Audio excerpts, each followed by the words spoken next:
කළ පුද්ගලයෙක් මැසමිල්ටා ප්‍රදේශයේ අතෑරලා දාපු ගෙවල් වගේක් මිලදී ගන්නවා. මෙයා මේ ගරා වැටිච්ච පරණ ගෙවල් ආයෙත් යථා තත්ත්වයට ගන්න ප්‍රතිසංස්කරණය කරගෙන යනවා. මේ හැම ගෙදරක්ම මෙයා ලස්සනට හදාගෙන ගියා.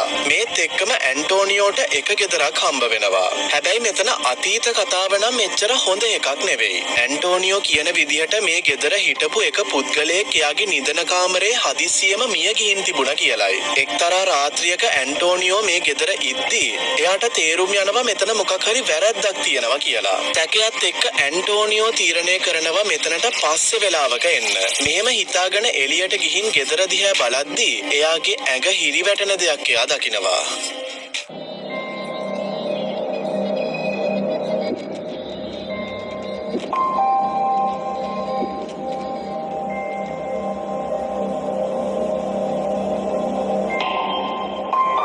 ගෙදර එළියට ඇවිත් ඇන්ටෝනියෝ උඩ තට්ටුවේ ජනේලෙ දිහා බලද්දී ගෙදර ඇතුලේ තිබ්බ ලයිට්ස් නිවෙන්න පත්තු වෙන්න ගන්නවා. හැබැයි මෙතනදී ඔයා ටිකක් අවධානයෙන් බැලුවොත් වීඩියෝ එක ටිකක් ස්ලෝ කරපුවාම අඳුරු හැඩරුවක් ගන්න මොකක් හරි නාදුරන දෙයක් එතන ඉන්නව පේන්න තියෙනවා.